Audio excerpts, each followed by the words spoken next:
The Spanish Announce Table. It is episode 419 of the Spanish Announce Table, and we've got a lot to talk about. Raw 30 was this week. The best show in wrestling television, AEW Dynamite, happened this week.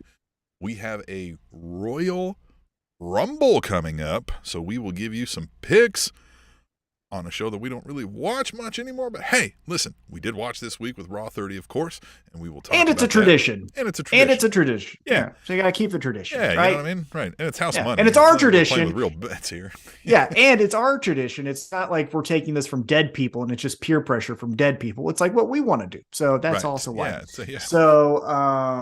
Yeah, Tim, Yeah. we also, so we're going to change up the format tonight because also on top of the Royal Rumble and Raw 30, we got some Tweet the Tables. And as you all know, we love to hear from you. You guys dictate the conversation. Unless you don't talk to us, then we dictate what we want to talk about.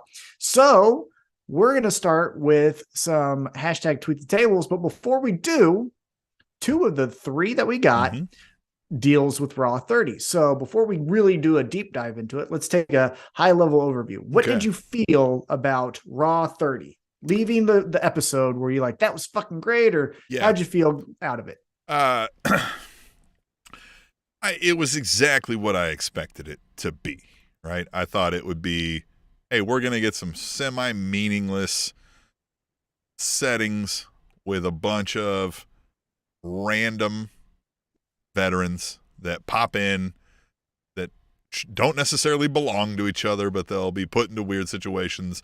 Often they will be put across, the camera from a newer star, which all of that happened, right? And we can kind of dive into the individual segments. And then there's always a DX in-ring segment. There's those kind of things. So I expected that without much else. And I mean, unfortunately, I think that's a bigger representation of WWE as a whole. There's a lot of wrap up into nostalgia and a lot of kind of filler. There's not a whole lot of actual meat to the bone. We can discuss a major segment that happened.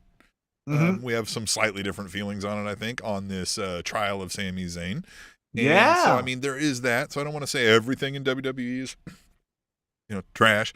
But this is what I expected. Having seen Raw 25 and having seen Raw 20 and, all these things that they find ways to do, the 1,000th episode or whatever. Like, it's the nostalgia, like the stuff that they do that is filler, that just feels like nostalgia, has even got to a point where it feels like filler and nostalgia of the filler and nostalgia. And man, maybe we're figuring out how long these things can run, before they get boring. Yeah. So what I was going to say is I think, and I'm going to say something here and I don't want you to take it personal, but I think they found like the Eminem format where, like, if you recall Eminem's early career, it was zany song, really emotional song, club song, and then buy the CD, right? Back when we bought CDs.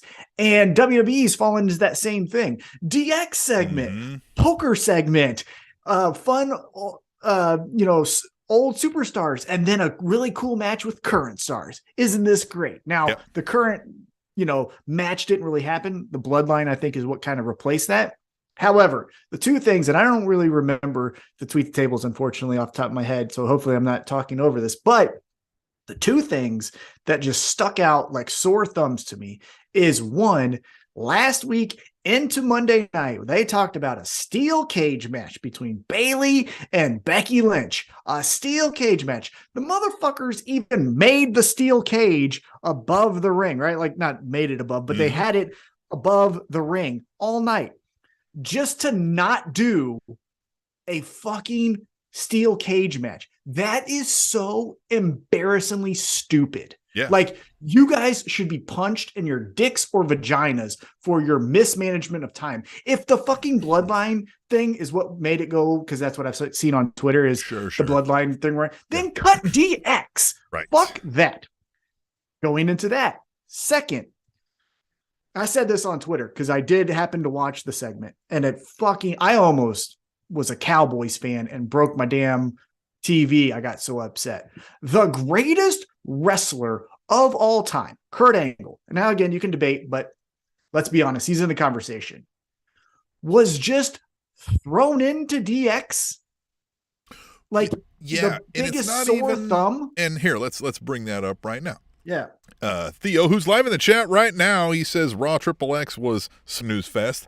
He says whoopee Ric Flair on Raw because he needs the money to pay his alimony back payments. But on Tweet the Table, which by the way you can do too, hashtag Tweet the Table on Twitter, like you're seeing here on the screen if you're watching us live, says that's criminal what WWE did to Kurt Angle's introduction. Hashtag Raw 30, hashtag Tweet the Table. And I agree, and especially to the point that, like, it's one thing I get what they did, right? Now, I think they did a bad job of, I didn't get it until you started doing Road Dogg's intro, which, by the way, was like 17 minutes into their fucking walk down to the ring. But at first, they're doing the walk down to the ring, and I'm like, why is Kurt Angle hanging out with them, right? Now, I expect them to explain it, and they get there, and I'm like, okay, but you don't even ever say Olympic gold medalist, 12-time champion Kurt Angle. You just say Kurt, right? Like, you don't even, which again, you know, no, I understand that they think the expectation is, well, everybody knows who the fuck Kurt Angle is, right? But what about your 12-year-olds, man? What about your 15-year-olds? If I showed that to my son, he didn't know who the fuck that guy is. Well, you know not even, yes, I totally agree. The like, hey, you got to tell the new viewers who we're looking at kind of thing. But not even that. Just, it was so formatted stupid. The formatting of it was stupid because the end result was Kurt Angle is the special referee for a tag, a 6-man tag that I can't even remember who was in it, right? You could have easily just said, you have DX come down, Road Dogg does the, well, someone's missing, ha ha ha, right? He must be at an appliance store, like something like that. And then you do all the same segment. And then when Triple H goes, well, we need a special guest referee. And then, dun, dun, dun, dun, and then we can do You Suck, because that is over more than your fucking DX entrance. And we'd all do the You Suck. Yeah, and then there's your special guest. It feels like they didn't realize Kurt was there until 5 minutes before the segment. They were like, Kurt? And he's like, yeah, I've been here all day. And they'd be like, fuck, just come out with us. Like, it's like, Jesus Christ, guys. I just pulled a bro on you because I got so upset. No, they fucking hate Kurt Angle. WWE. Yeah. They fucking hate him. Who was his retirement match? Was it Cena? Was it Edge? No, it was Baron fucking Corbin. What was his biggest angle when he returned? Raw general manager, where he got punched in the face by Triple H. They fucking don't like him. They disrespect that motherfucker all the time. I mean, hate that. Well, I also don't know what personal issues happen with him, so I don't, you know what I mean? Like, I know they, you know. Get over it. He's cooler than fucking DX. Yes, and that's a thing I think they forget too. You've worn out DX. Oh my God. It's not not funny anymore. Especially it's not fun. Even the shtick could be funny if you haven't done it every time you've come out now for the last 20 times. And it's so lazy on their part. They're even doing wouldn't it be great if a tag team came? Like, they're even that was a weird one. Again, yeah. Right. So again, if we're diving into the kayfabe world and we're saying, I believe all of this is real, I don't then be like that you just asked to the void that another tag team shows up and music hits. Like, I'm smart enough to understand production takes pre-planning and thought here. Man. So you got, come on, man. Like, they hate Kurt Angle, and I hate them for hating Kurt Angle. Yeah, the whole thing with Raw, and let's talk about what Kata says here at AUC Kata. He says, I saw so many jokes this past week about how most of the legends and mid-card talent will be used for another poker segment like they did with Raw 25. Now it's hashtag Raw 30, and here we are with another poker segment.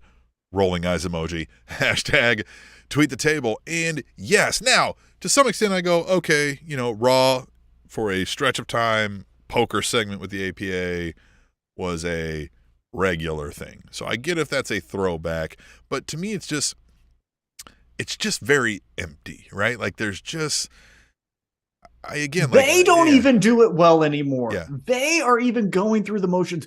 again, Baron fucking Corbin, which I like Baron Corbin, but I'm just saying, as Kurt Angle's final match, that is totally disrespectful. Right. No disrespect to Baron Corbin. It's disrespectful to the Kurt Angle character. Right. That's what I want to clarify. Yeah. But I like Baron Corbin. But even he and JBL were just going through the motions. It was literally paint by numbers segment. It was, what did we do at 25? Oh, well, we couldn't let them in, but then we did. And then they had the money. And then that's when $1 Million Man or IRS comes in. It's like, fucking come on. The one thing I liked about that was JBL looking at the Medusa's title. He's like, I thought you threw this in the trash can. Like that. I was like, yeah, that's a good one. That's a good line. But again, again, they got one good line in there. And that's just how I felt. And so again, I told you this off air. I forced myself to watch it kind of against my will, because I was just like, hey, listen, we're going to talk about it on the show. It is an accomplishment for a show to have been going 30 years. Let's check it out, right? Something cool might happen. But no, man, we just got everything the same, right? Yeah, that's the thing, is it's so lazy, and I just can't stand it. And again, that's just, they don't give a fuck about you. Like, yeah. They don't give a shit about says you. DX is dead without Billy Gunn, Chyna, and Rick Rude. That's good. Yeah, I mean, hey, man, you know, like the Lost Beatles. All right, so anything else about Raw 30 that I don't even... Really, the only thing that I thought was, so again, I personally got offended because Kurt Angle is one of the greatest of all times, especially bald Kurt Angle right here. Got the action figure. This fucking Kurt Angle right here is the greatest of all time. Primal Kurt Angle. Yes, the wrestling machine Kurt Angle. Fucking love that guy. Perk Angle, as they call it on the internet, is the fucking best. Yes. Anyhow, that's just me, and I understand if like you don't feel that way. Okay, right, splitting hairs. But, and I'm not even for like equality. I am for equality, but like I don't need hot take from Tom. I'm not even for equality. Well, no, but I don't need everyone represented 50-50 on a special show. Sure. I get it. Some things need to be featured more than others. Well, and some people can be there and not. You know what I mean? Like, right. We couldn't get but for you to build a fucking steel cage just to not use it is the definition of WWE in 2023. Yeah. You guys are so fucking bad at everything. Oh, didn't Charlotte wrestle somebody? Like, couldn't we have shortened that? Like, I mean, oh yeah, Ric Flair and Charlotte. Yeah, she's the SmackDown champion. Right. Like shorten that up a little bit, or don't have it. Why did we need Theo Charlotte? says there's also Kurt Strangle when he's a heel. Yeah, Kurt Strangle. Yeah, the best. So we had the trial of Sami Zayn, and we've heard a lot about this online, and I told you I thought this was really good, and I do think it was really good, and I think your response to me was you thought it was very predictable. So what I'm trying to do right now is know that, yes, when I watch some of these things, it is very predictable, but I also chalk some of that up to, we've watched this for 30 years, we've seen it done it all, so I don't always fault somebody for predictability. No. It's not predictable. That was not my criticism of it. I thought the turns, right? The turns of it was okay. Yeah. My thing is the end result is the same every fucking time. Yeah, we're still left with this. Sammy's there, but half the crew doesn't like him. Then Roman Reigns is conflicted on whether he should stay or not. That's literally it's not advancing anything. That is a knock that I have on it. So when people say, oh my God, it's the best storyline going on in wrestling right now, I'm like, I'm like, no, it is one of the better ones. I will give you that. And it's probably the only good one WWE is presenting us that I would say, sit down, watch this to somebody, right? And it has, like you said, some enthralling turns and whatever. I think they're not delivering on the punch, right? The punch line, if you will, sort of, so to speak. And I don't have zero faith that they'll do the natural storyline here is Sami Zayn defeats Roman Reigns. Finally, he's the guy at some point that brings down the monster. But I have zero faith they'll go there. None, zero, zilch, nada, right? Well, so I don't give a shit. I don't fucking care what the end result is. I'm just saying fucking do something new, because you're just doing the same thing a different way every time. We leave every fucking episode with Roman Reigns is conflicted. The Usos kind of like him, but kind of don't trust him. Paul Heyman has to obey what Roman says, but kind of feels his own way. And then Sami Zayn sitting there going like, guys, am I accepted or am I not? Every fucking episode is the goddamn same. Yeah, you know what this feels feels like is an episode of Seinfeld.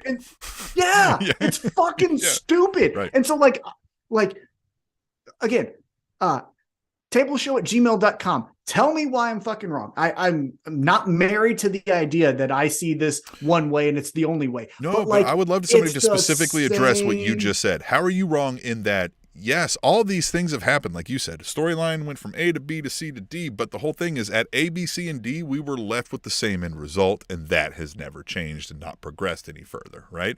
It was Jay who didn't like him, and now it's Paul who doesn't like him, right? He was trying to defend his honor, and now he's trying to defend his honor, right? Like it's every time, and that's what we talk about with WWE. It was like, oh, they like that?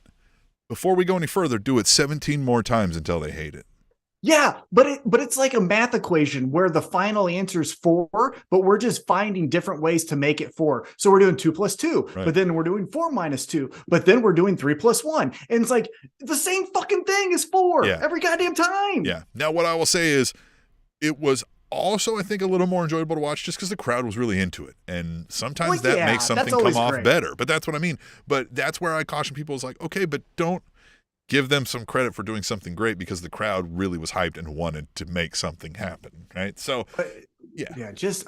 look, again, Jay coming to his defense was fun, but all I'm just trying to say is the end of the episode, the bloodline was in the literal same neutral position they were in on Friday, that they were on a Monday, that they were on Friday, that they were in Monday. And now we said Sammy has to prove himself at the next event, which is, I thought, what he did at War Games, right? Which is what I thought he did during the Roman Reigns Brock Lesnar struggle, which is what I thought he did, right? Like all the time. During the John Cena match, which he did, with all the stuff. Yeah, it's just the film. Oh, it's the same fucking thing. It's the same fucking thing. Yeah, but this is what WWE kind of, has been, right? It's the Vince mentality of Hogan must pose. Oh, and Stone Cold must stunner. I get it. I'm not saying, but what I am saying is don't insult me by saying this is the best storyline in the last century. Go fuck yourself. It's not even the best storyline in the last 12 Moxley months. Hangman storyline is better than this. Oh my God, yes. Yeah. Dude, I can't wait till we talk about that. He said he's going to knock out John Moxley to his wife. Yeah. To his fucking wife, man. Like, I'm going to do it. Anyhow, we'll get to that. Anyway. But we also have, as you mentioned, Sami Zayn's final test this Saturday, not Sunday, this Saturday, I believe at 7:00 in the One True time zone. And it is the Royal Rumble in San Antonio, Texas. We got a men's Royal Rumble. We got a women's Royal Rumble. Tim, as we go into this event, again, another quick high-level overview. How are you feeling about it? Are you excited? Or do you think any surprises? What on the front end are you thinking is going to happen or want to happen, or your expectations?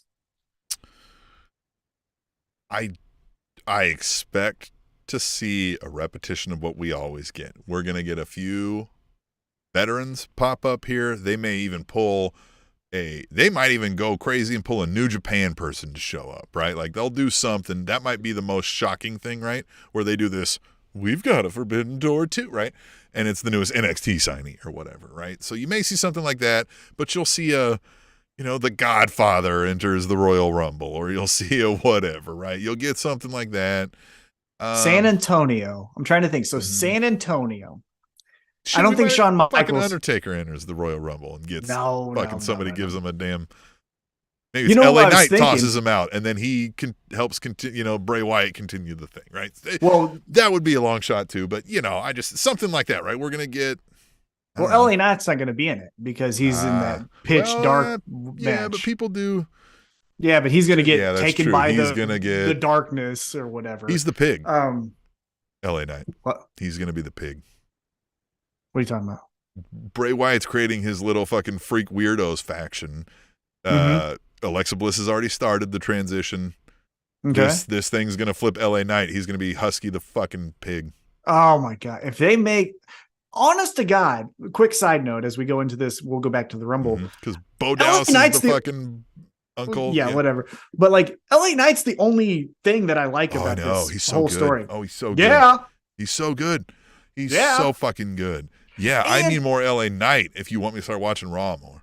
And cut the shit with saying he sounds like The Rock. No, he fucking doesn't. He sounds like LA Knight. Like, right. shut up. Just because again, he has a catchphrase, I've said this to people like everyone Raw, has. like, yes, Rock had a noted delivery style, pacing, right, and sort of tone, but everyone does. But he didn't invent any of those things, right? Right. You can find somebody walking down the street who will have a similar. Watch rap, any TV show, right? Yeah. Watch Bones, and that fucking lady had a tone and a rhythm. I don't really know is because my wife watches Bones now all the time, but you know what I'm saying? Like, so yeah, whatever. Okay, so the Royal Rumble. You know what I was thinking because of San Antonio? I think this is the spot we're gonna get, and then we'll do our picks real quick. I think because it can't be Shawn Michaels, that's a top tier guy. It can't be Undertaker, that's a top tier guy, right? Mm-hmm. I think Baron Corbin gets called at number 12. He eliminates number 8 and 9. Who's 13? It's JBL. And then he eliminates Baron Corbin. Someone eliminates JBL. And then Monday they go, you got to learn tough love, never trust it. And then we get that shit. That's what I think will happen. Perfect. That's exactly going to happen.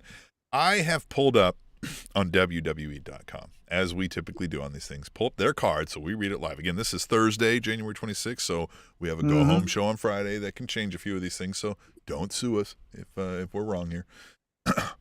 You mentioned LA Knight being in this pitch black match with Bray Wyatt. Yeah.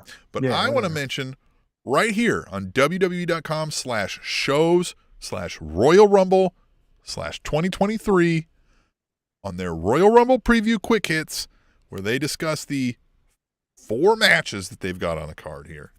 Mm-hmm. It is Bray Wyatt versus LA Knight in the spooky, evil, Mountain Dew pitch black match. They have corporate branded this match with Mountain Dew. Mm-hmm. Mountain Dew. Mm-hmm. Mm-hmm. Hear me out. If you had the Mountain Dew street fight where the Street Profits take on, a fill-in-the-blank tag team, that feels Alpha like Academy. It fits, right? Alpha Academy. That feels like it fits, right? The Mountain Dew street fight. You go, okay, whatever, right? Now, and is there a Mountain Dew pitch black soda that I'm missing here? Probably. But the Mountain Dew pitch black, I'm supposed to be scared for LA Knight's safety, is the corporate brand. Mountain Dew sat in an executive board. Again, we're in the kayfabe world. This is real, right? We think Bray Wyatt's supernatural, and he might do some spooky shit to LA Knight's anus here in this match. And Mountain Dew goes, this sounds great. Please attach our name to this. Mm-hmm. Exactly. Yeah, it's so dumb. It's so dumb. Mountain Dew. Which is like Pepsi or something, right? Like, it's not even Mountain Dew. It's a fucking PepsiCo or Coca-Cola or whatever. Like, come on. But Tim, again, they don't fucking care. They don't care. They don't give a shit. And apparently, we're the only ones that fucking question it. Apparently, 98% of the people watching this shit are just like, yeah, Mountain Dew pitch black match. And never think like, wait a minute, what the fuck? How that doesn't turn you away from this. I don't know. Yeah, the guy that's going to get sacrificed to a fucking uncle is also going to chug a Mountain Dew before he walks into the pitch black darkness. Yeah, he's gonna morph into a pig wearing an 80s workout outfit. Tim, I swear to God, if they do a backstage thing before the match, you know how they'll go into the locker room and show him stretching. If fucking LA Knight grabs a Mountain Dew and takes a drink of it, black, yeah. Oh my fucking God! He's gonna take a drink of a Mountain Dew pitch black, and then something's gonna happen to him. We're gonna talk about AEW in a little bit after we're gonna do our picks here, right? But I just want to make again. I made the example of celebrities and the difference between an AEW and a WWE. WWE has Flo Rida.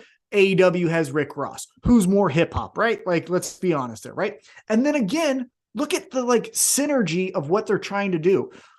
Pitch black dark match where LA Knight gets sacrificed to the gods, or you have a Space Jam AEW partnership. So then the Elite, who are obnoxious heels, come out in Space Jam garb and dunk the basketball and do it like it's the 1990 Bulls. What one makes more fucking sense? Like, get the fuck out of here with the goddamn company, man. You know who wants the fucking Royal Rumble?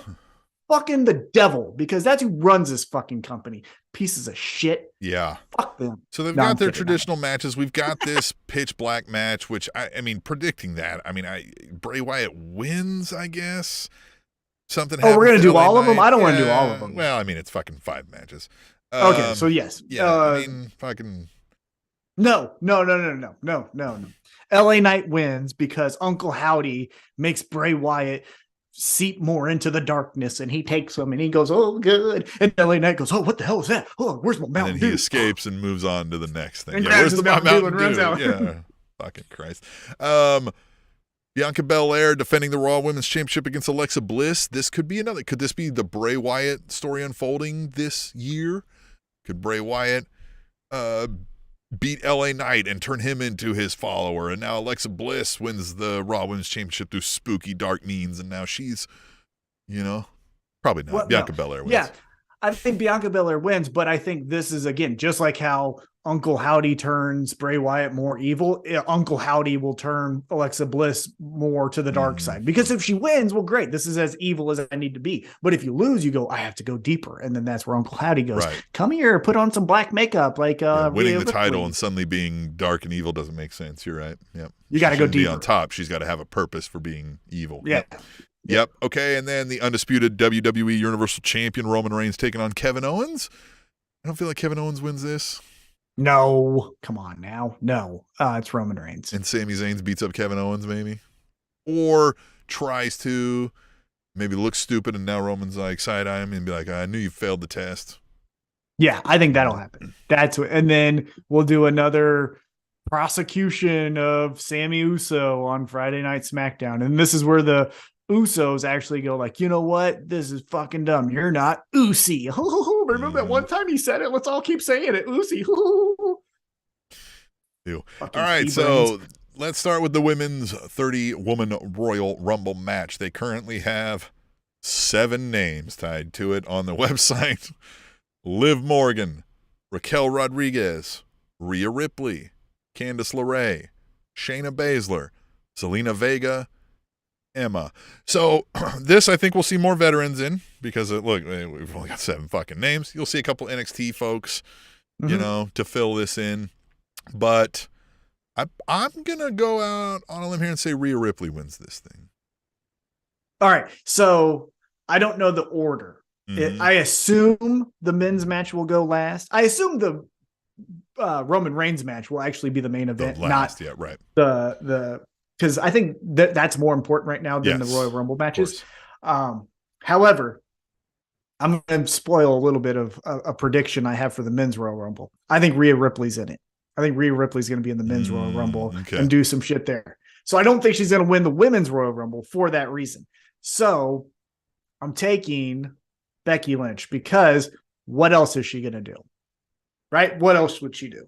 Yeah. She has nothing else going on. Yeah, because at least these names that are on here, none of them stick out as possible. Maybe I could see them having Raquel Rodriguez win it to just not make good on it with her title match, Well, and San Antonio, Texas, I mean, she'll get a big pop. Yeah. No, but I'm going Becky Lynch. I think Becky Lynch. So if Rhea Ripley does not, I could even see a case where Rhea Ripley wins the women's Royal Rumble match earlier in the night, and then the men's hit, and what you're talking about is she comes out and they're like, oh, shit, could we have somebody? She might even get to Final 5 or something, right? Everybody's like, so great. My God.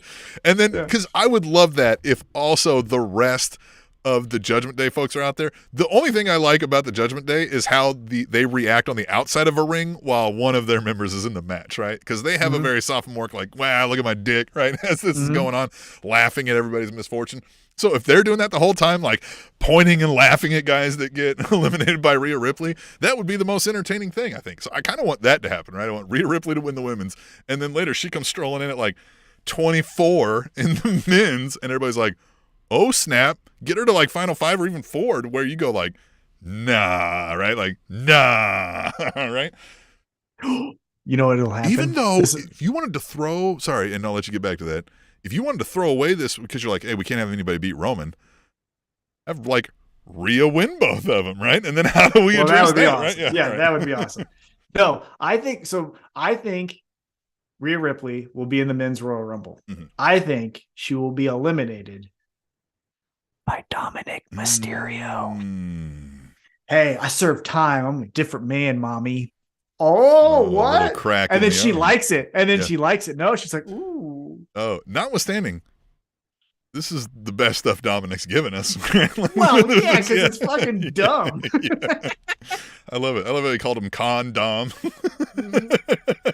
All right, so I'm taking Becky Lynch in the women's. That's what I'm doing. That's good. I'm taking Rhea Ripley. Dark horse? Dark horse, I'm going to do Liv Morgan. No, I'm going to do who did you say? What's the girl with the big? No, the other one. With the Raquel Rodriguez. Yeah, I'll take her. I would say Raquel Rodriguez is a dark horse and real wild card dark horse. Boss time. All right. Oh, get which oh isn't my god. That would suck. All right, the men's 30-man Royal Rumble match. They have a few more names listed here. We got Karrion Kross, Rey Mysterio, Santos Escobar, Baron Corbin, Braun Strowman, Omos, Sheamus, Drew McIntyre, Gunther, Austin Theory, Seth freaking Rollins. Why do we do Bobby Lashley, Ricochet, Kofi, and Cody Rhodes. I feel like the easy answer is you say Cody Rhodes wins this. But probably not, because again, I don't feel like Cody Rhodes is winning this title at WrestleMania, if that makes sense, right? I don't think he's winning because they announced it ahead of time. I don't feel like they would have ruined that if he was going to win. Correct. So who does win? And there's other names, obviously, that, this isn't 30 names I just gave you. This is 10, 11, 12. All right. I want to do this for 17. fun because I don't like, so I don't like this fucking company. So I'm going to have some fun with it. I'm saying Sami Zayn wins the Royal Rumble. Yeah, man, I don't know. So again, I've got to be thinking, you know who wins this? Well, I don't know. You have to say something. This is audio. You know who wins this? What? It's The Rock. No. He won't last. He can't do it. Nah, he's going to come in at 30. But he won't last. He can't do 9 minutes. And then we get the bloodline. The Rock can't do 9 minutes. He will rip his ACL. They're not going to. All right, so Rock is my dark horse. I'm going to say Rock is my dark horse. Man, Sami Zayn is a solid choice. I'm going. But again, I just feel like I think even if we're saying Vince doesn't have any say anymore, which I don't fucking believe now. No. But then we say Triple H is Triple H doesn't look at Sami Zayn and think I can put this guy in the main event at Mania. I just don't feel that he does. So I feel like they do something like a fucking Drew McIntyre wins again. But to me, that's just I don't think that's what they would plan for Mania. But shit, they had him lead Mania COVID, right? So I don't know, maybe, yeah. So I'm going Sami Zayn as my choice.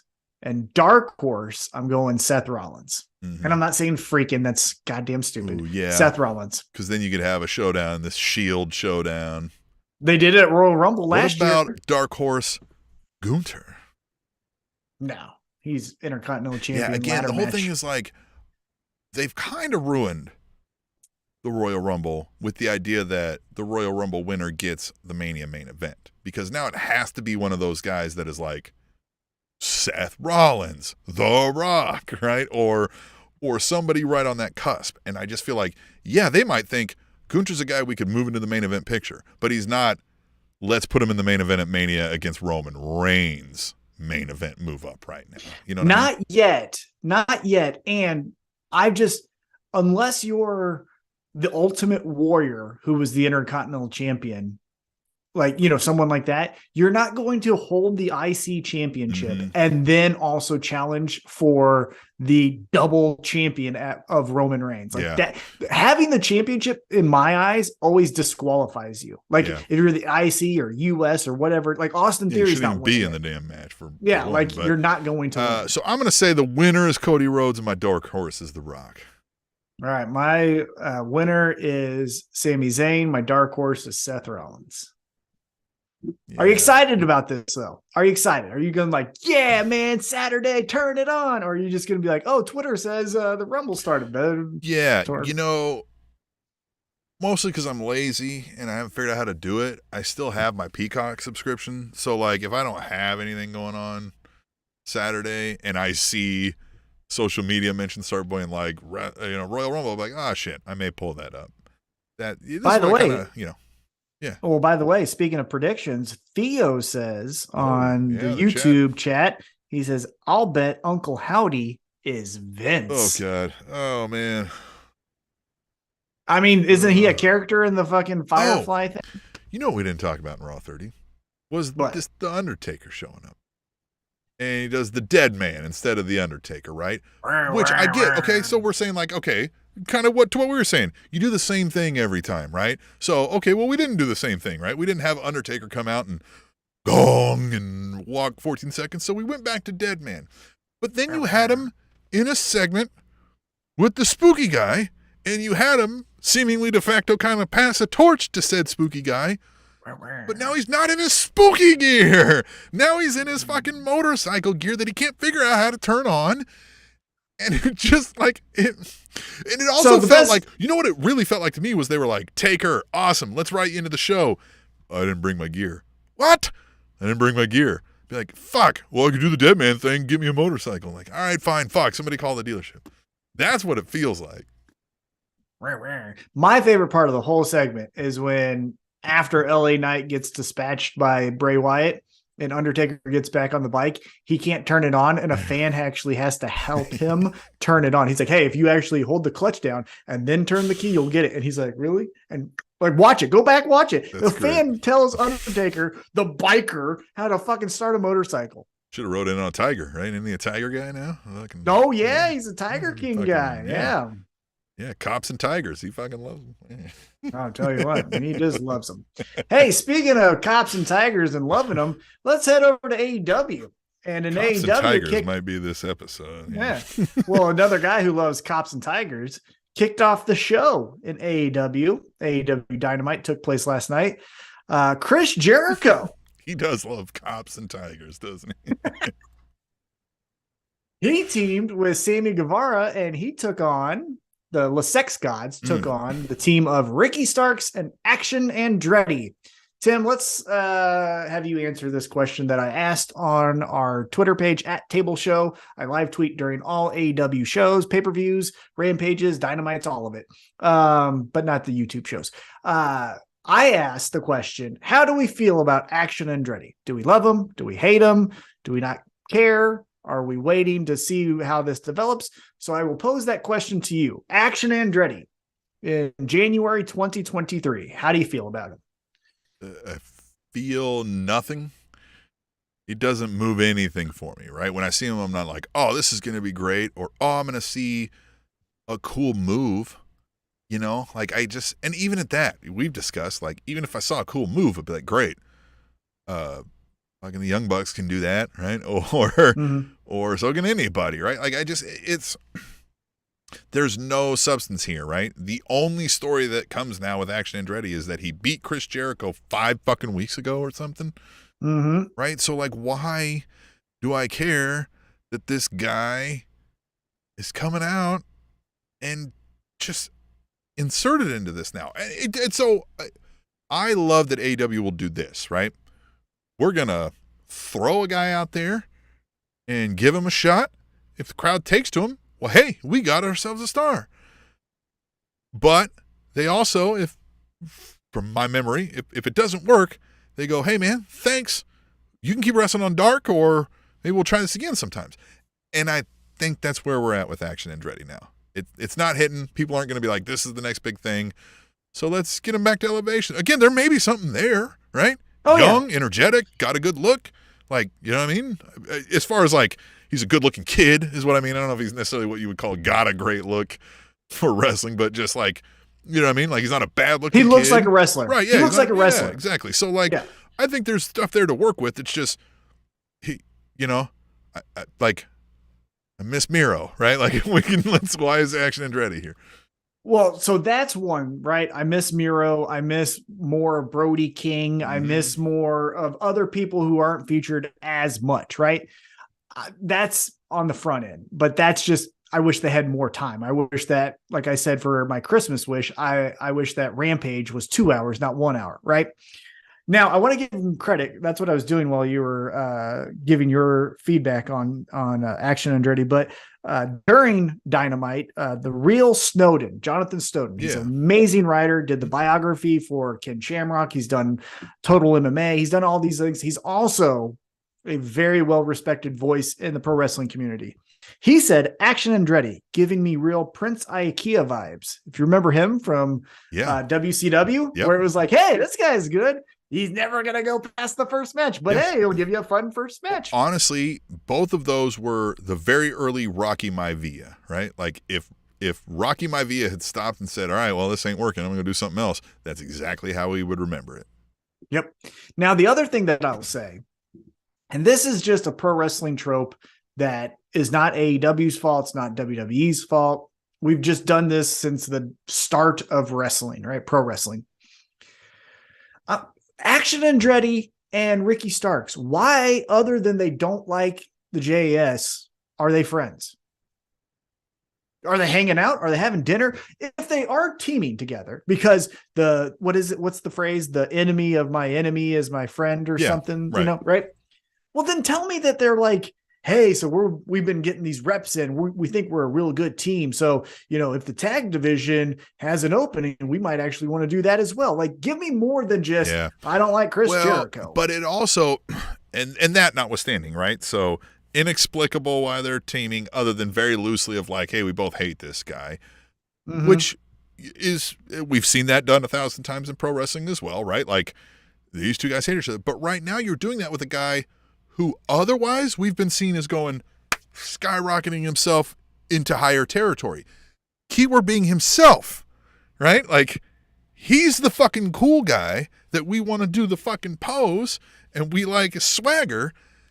Now he's got a tag along, a little mini me, right? He's got a little less charismatic little Petey Pump.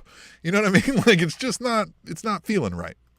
Well, and he just got out of being BFFs with Powerhouse Hobbs. It was, you just gave him, 2 minutes above water, and now you're just drowning him again with another person who's new in pro wrestling. It's diluting him. He's got to share the spotlight with, people are like, that Ricky Starks guy is cool. Who's his friend? You go, it's this guy, Action Andretti, Hey, Action Andretti. Hey, come on, put your dukes up. I'm Action like a cartoon character name. Vroom, vroom. Well, he's fucking 2 weeks away from being Sparkplug Holly. Like, fucking put him in an NASCAR. Oh, put him in an F1 car when they go to Vegas. That actually might be cool. Anyhow, well, they lose because a good friend, where is it here? I wrote how they lost. They lost because it was Garcia. Garcia hit Andretti with the bat, and Sammy hits the go to hell for the win. So Daniel Garcia playing nice with Sammy Guevara, even though Sammy Guevara's giving him these hugs, and Daniel Garcia's like, pause, this stuff is stupid. What do you think about Daniel Garcia being a foot soldier here for the JAS? Yeah, interesting.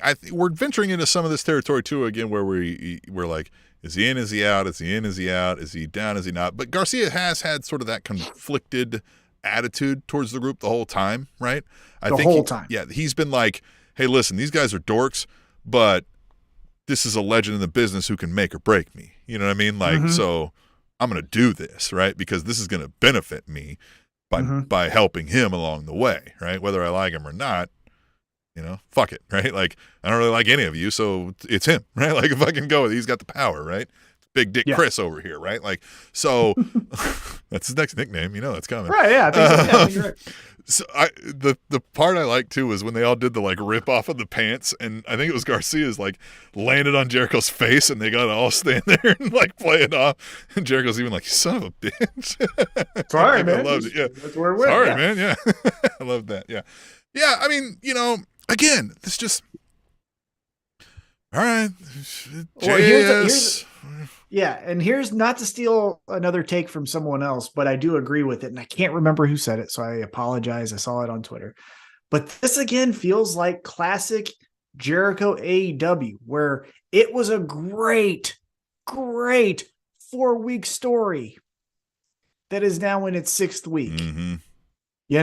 And it's just, you got to know when to stop. And I get it. You're like, hey, we've got something planned for Revolution where Action Andretti is going to go over the top. Well, motherfuckers, let's revisit it a week before, because right now I don't want to see it. You know what I mean? Yeah. And especially with Jericho, who's featured every week. Yeah. And again, you can't be beating me over the head with it. I just think you could miss me with the Action Andretti part. It could be Jericho versus Ricky. And then you've got Garcia and Punchable Face Guevara. Sammy. Yep. Overdoing their thing on the side, right? These could be 2 independent stories. We don't have to make this a tag team match, right? Like, Jesus, God, that was another thing. Teddy Long was on the fucking. Jesus. Cool. Yeah, that really added to the show. He fumbled the fuck out of his spot too. Like every line he didn't hit right either. Anyway. Shocker. Like he was fucking great in SmackDown. That's the other thing. We always act like he was great. He fucking sucked. Well, but like he would hit the line. He'd come out and be like, it's a tag team match. Play out. Right. And he had the cadence and he would do it. He fucked them all up this time. He didn't hit any of the lines right. Yeah, he sucks.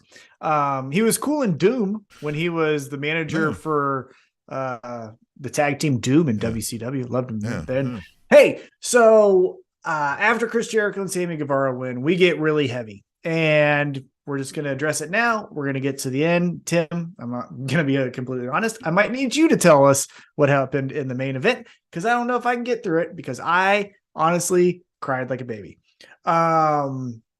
Because after Chris Jericho and Sammy Guevara win, we get a video package honoring Jay Briscoe. And I'm already getting choked up right now. So if you hear some cracks in my voice, I'm sorry. But this one hurts way more than I expected. And it's because of the randomness, right? Yeah. It's not that, and I don't want to excuse anyone who dies prematurely this young, 38 years old. Last night was going to be his 39th birthday, right? Anyone who dies young, it's tragic. However, this was not drunk driving, runs into a tree. This was not overdose. An overdose of any type of drug because we like to party. Yeah. This was legitimately. This wasn't even he was texting and driving. This was another car. This was just driving with his kids. And you can say whatever the fuck you want to say about a seatbelt. I'm not going to argue he should have or shouldn't have. Obviously, I think you should. But again, we've heard of other instances. I'm just saying, let's put that to the side. The randomness, though, of just driving your daughters to, I don't even know what it was. The grocery store, maybe. I have no idea what it was. And we don't need to know. I don't need to right, know. Yeah. I don't need to know. But I'm just saying the randomness of putting your girls in a truck, in your car, driving, and then you don't make it home. And then I've been getting into Ring of Honor lately. Told you that off air a few different times. And the Briscoes are so close to their family. I'm about to cry now. Oh, yeah. No, that's all they ever really mentioned, And for their father and mother to bury their son, like, that fucking gets to me every time. Yeah. Like, you're a parent, right? So you can feel this way more than me. So I'm not trying to make this about me. And I don't even know why. Like, again, I never met him. I'm just learning about him really now. Yeah. But I mean, I think it's very easy for people to empathize with this story. Even if you don't have kids. It's an empathetic situation. Yeah, even if you don't have kids, you have loved ones. You know people who have kids. You know that feeling. And you just know that, like, that out of nowhere, I had a cousin die in his mid-30s because he fell and hit his head and didn't go to the hospital. You know what I mean? Like, and it's just those things where you're like, fuck, you know what I mean? Like, now never, because like we didn't, because nobody thought like, hey man, hop in the car and go to, like, same thing here, right? That family is now forced with forever now because like we needed milk or whatever the fuck it was, right? Or because of fucking practice or something. Like, yes, it's one of the worst fears I think that most people have that have relationships that close. And it just, it is very impacting, and we see it across the wrestling universe. And so my personal family situation, my daughter has a car in and out of a shop situation. I'm having to drive her around everywhere, and we had to pick it up to take it to another place, and it's been kind of like stalling out. And I was like, no, I'm driving it. And she was like, why? And I was like, no, you're going to follow in the truck. And she was like, why? And I was like, because if this thing stalls out and somebody hits it on the highway, they're going to hit me, not you. You know what I mean? Like, and that's on my mind because of what happened here. You know what I mean? Like, so it just, it leaves you with a helpless feeling. You know Exactly. I mean? And it just really is a gut punch. And like I mentioned last week when we talked about this, because they did have a show the day after Jay Briscoe passed away. Selfishly, and this is 100% selfishness, but selfishly, I mean, the Briscoes just had, and Dave Meltzer, you can say whatever you want, but let's just use Dave Meltzer as the barometer. They just had the greatest match in Ring of Honor history. Consider that. Samoa Joe, Bryan Danielson, CM Punk, AJ Styles, all of the names that have been in those doors and out those doors and in the ring and all of that stuff. FTR and the Briscoes dog collar match is the highest rated Ring of Honor match of all times. And that was his last match. Now, again, I don't know if he wrestled a local show in Delaware. Sure, right. But I'm saying on TV, that was his last match. And that's it. Yeah. Right? Like, selfishly, I wanted to see chapter 4 of what FTR and the Briscoes would do. Would they team up and go after another faction? Or you know what I mean? They mentioned this at the end of the show, which again, we'll get to the main event, but they mentioned Mark Briscoe. They were like, hey, listen, let's also not, this doesn't go without saying, and they were like, he's 38. He has, we could potentially see him in this business 15, 20 more years. Look at Jericho. Could have an entire career left. Yeah. But we could have had that with the Briscoe brothers as well, which, I mean, and again, we're not to take away from Mark Briscoe and say there's not at all an incompleteness to him, but it's just, that's what we've known. And they were such a unique, just unlike anything else that is now gone. And for good or for worse, like when we do see Mark Briscoe, that's always, either fortunately or unfortunately for him based on how he looks. I don't want to speak for the man. That thought's going to be tied to him. Well, and that's another, you know what I mean? Another situation. Well, you would hope that people in the industry could help him. One person that I thought of instantly, speaking of Mark Briscoe specifically, that could help him with his wrestling career, talk to Rey Mysterio. Who do we always chant when Rey Mysterio starts to shake his shoulders? It's Eddie Guerrero. Now, they obviously weren't brothers, but they were just as close, right? And so as Mark Briscoe goes from this main event on, I would hope others in the industry could be like, hey, so this is what we know that helped out another person who may have been in a similar situation as you. So again, that's just peeking behind the curtain. We don't know. But as said, the video packaging honoring Jay Briscoe was very great. I would encourage anyone, I did it today, check out on, I believe, the Ring of Honor YouTube channel. I have a Ring of Honor subscription, the Honor Club thing or whatever. It's free on that. So if you want to sign up and see it there, it's a 3-hour blend of Jay Briscoe and the Briscoe brothers' best matches, plus matches from AEW talent. So for example, the match of the night outside of past matches from Jay and the Briscoes was Eddie Kingston versus QT Marshall. Such a fun match. I would encourage anyone to watch it. It was really good. Eddie Kingston himself is obviously emotional, so you might go down that rabbit hole, but it was really good. I would encourage anyone just to watch that match as a standalone match.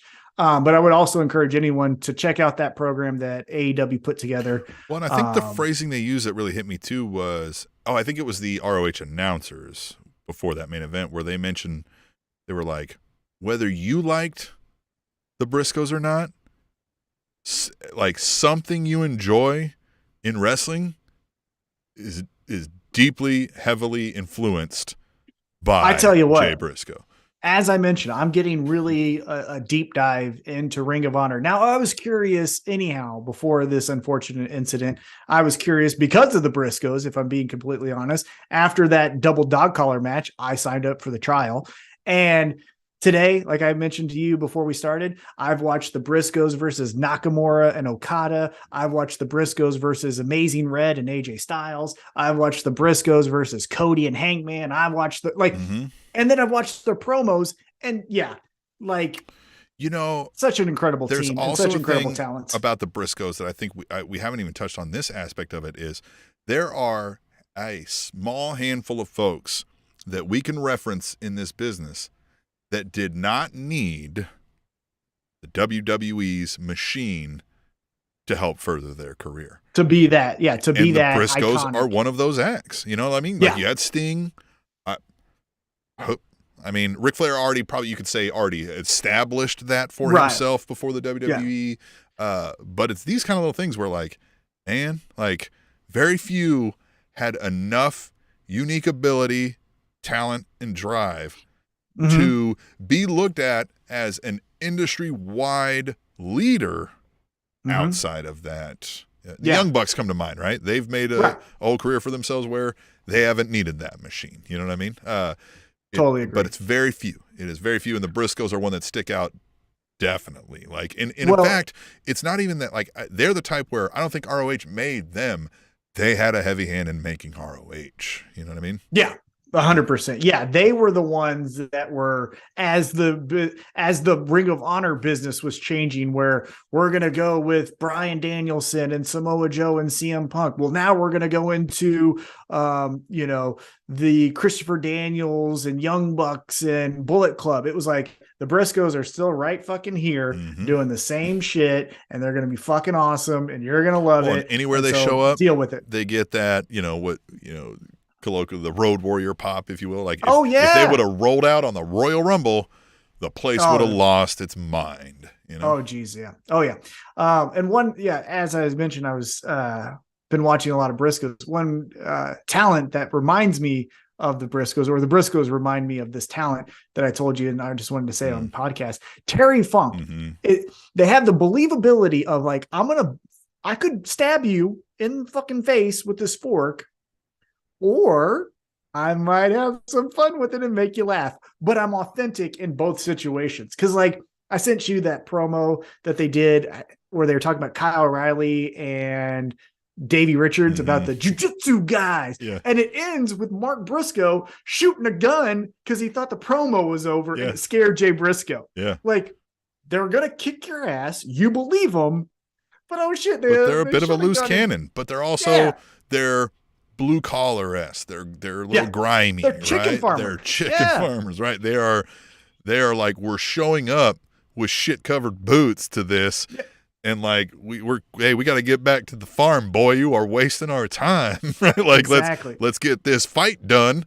Like, you know what I mean? Like that kind of grit and grit. And then the same thing, like you said with Terry Funk, it's that, like, it's the loose cannon tied with that, where so many people can, or at least identify with them, or just, or knows that person, or feel like they know that person. And just the idea of, like, almost kind of Brian Pillman-esque of, like, man, they might pop this off and make this real at any moment. Yeah.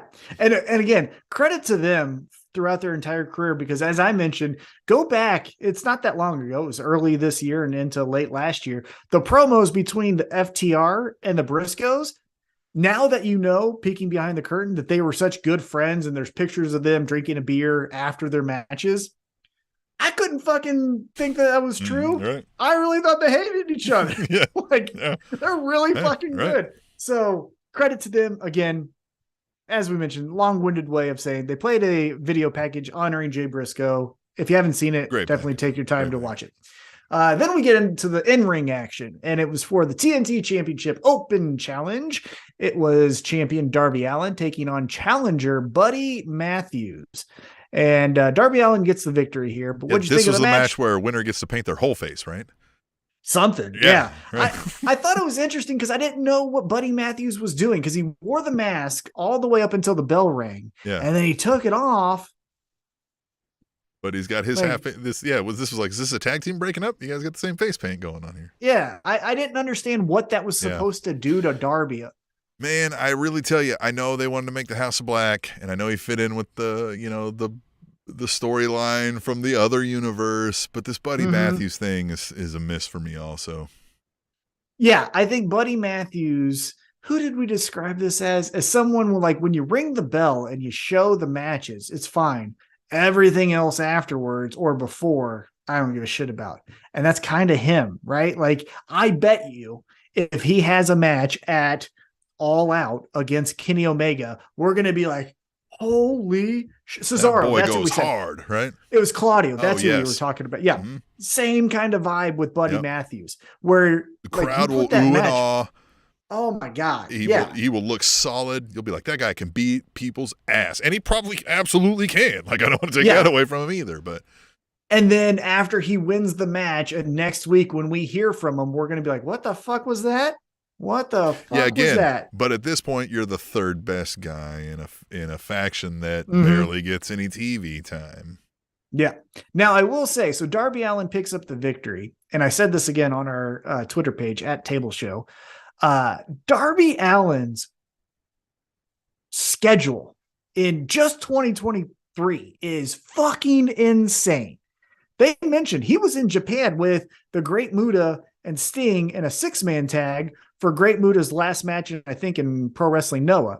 And so, like, then he comes here and you know how he wrestles? He's not doing rest holds side headlocks. You know what I mean? He's a live action stuntman. Yeah, and so we've talked about this where Darby Allin has the Jeff Hardy feel for me, where we're just kind of like, we're like, I get it. I get why people like him. It's not my thing, but I also don't hate it. I'm just like, all right, cool. You guys like that? I don't know. All right, fine. Right? Like, okay, fine. And what I am impressed with, though, like you're saying, is, man, this kid wants it, right? He honestly is improving, too. Like, every time he's cutting a promo, I'm like, all right, man, this kid's getting better, right? Like, it's believable. And it's breakneck pace, and it is intense, right? It is where it borders on that uncomfortable, like, listen, man, I don't want to see you Drozdov yourself here, right? Like, I need you to. I don't want serious injuries because it's not worth it, right? Right. But picks up the victory here, and next week, as shown on the big screen, Samoa Joe is there, and he's saying, "Hey, buddy, next week the King of Television, me, is going to take back that TNT Championship." And I'm going to do it next week on Dynamite. And so apparently this is going to be a Falls Count Anywhere match between Samoa Joe, and for the audio here, Samoa Joe and Darby Allin. Yeah. The first match, if you recall, that they had when Joe was the champion and retained ended with the Muscle Buster on a fucking skateboard the wrong side. Yeah. Okay? Yeah. And now we're going to do no fucking rules. And I love this promo. Joe, again, this is another one where it was like, this guy actually wants to rip this guy in half starting at the asshole. You know what I mean? Like, it is going to be a brawl. It is maybe the best way to describe this. And I'm here for it. Right? Like, he is going to throw him like Kevin Nash threw Rey Mysterio into the side of that truck. Yeah, it's gonna be a great. 1,000,000%. And as I was talking about earlier, I've been kind of doing a deep dive on Ring of Honor, and I talked to you about this before we recorded, and I was going to say it to the audience as well. Samoa Joe, another guy where you could argue is the pillar, the star, the fabric of the company of 3 different companies. You could say he is part of the foundation of Ring of Honor, which go watch 100%. Any of those fucking matches. CM Punk, Kenta Kobashi, Jay Briscoe, all of them. Yeah. Fucking awesome. Yep. Go to Impact or TNA Wrestling and Christopher Daniels, AJ Styles, Kurt Angle, all Main of Event that. Mafia. Yep. Main Event, Scott Steiner, all of that stuff. And then you go to NXT and it's Nakamura and Finn Balor. And he first two-time NXT champion? First two-time champion, I believe, as well. Yeah. And it's like, holy shit. You know what I mean? Like, yeah. Take a step back and just like, this motherfucker. And then this promo. And then this is what he did this week is that promo. Yeah. And next week he's going to hurt Darby Allin. Like, he's incredible. Yeah. Incredible. Yeah. He loves Samoa Joe. Rarely delivers anything less than a B+. Oh, yeah. Everything he's been given is solid, right? Or amazing, where it's Wendy and he's talking about AJ Styles' wife, or it's the towel that has his opponent's blood on it in Impact Wrestling, or it's the longest reigning champion in Ring of Honor. That's the thing about Samoa Joe is that he looks like in the moment that he actually gets off on the depravity of it all. Yes. Right? Like that's the fun aspect of it where he's like, he gets wide-eyed and he's like, Wendy, it's like, hey, you're enjoying this a little too much, Joe. Yeah, stop. We dial this back. Can we cut? USA won't let us air this. We're talking about USA, right? Or whatever it is, right? Yeah. So after the promo, again, we get the news that next week is going to be Joe and Darby Allin for the TNT Championship. We get a video package for Adam Cole, and it's showing him kind of getting in the ring, and it ends with him looking at the banner for Revolution. So Adam Cole, baby, looks like he's going to have a match at Revolution. Any early predictions? Do you think you know who the opponent's going to be for his return match? Or do you think he comes back to Dynamite? Yeah, I don't know that I have any predictions. I also I'm not moved by the Adam Cole. And I thought maybe okay, he's gone. I really appreciate his story and his forthright discussions about it and that sort of like normalizing, the issues and all of that. And I understand he's a really swell dude by all accounts, and a real, honest to goodness, good human being. But I just don't get moved when I see Adam Cole. Is another one where I'm told everybody's like, oh, he's so cool. And I'm like, cool? I'm like, I like him. I think he's a nice guy. But the cool guy, I'm like, I don't know, right? And I'm just kind of like, okay. And so, it honestly similar to how I feel with Darby. I'm like, yeah, okay. Yes, I get it. But I'm not, my anticipation hasn't built, right? I watched this video and I'm like, yeah, I get it. Awesome. Great story, man. But I don't care who he fights and I don't care if he wins or loses, right? I kind of want him to go against who we just mentioned, Samoa Joe. I think hey, we've known each other since Ring of Honor. We knew each other in another company, NXT. I think your return shouldn't happen because you're taking away my television time because I'm the king of TV. Yeah. So who are you to even come back? Yeah, they only gave me 2 minutes to piss on Darby, but or just be like, I dictate this show, or I dictate the show. I am the king of television. I make the decisions. You suck. Get out of here. You know what I mean? And then I think that would be, and they're going to put on a great match. They faced each other earlier in AEW for that Owen Hart tournament match, right? So they've already had one match, but now we can turn it up where Joe is the heel. I think we can have fun there. Yeah, but we go back into the ring and we get another guy who I just think is really good and needs a little bit more time. Ethan Page and Matt Hardy taking on Jungle Hook. And I like this. But what did you think? I'll share my thoughts after you share yours. The entrance of the whole Matt Hardy clan and Stokely Hathaway and all that was an interesting one for me.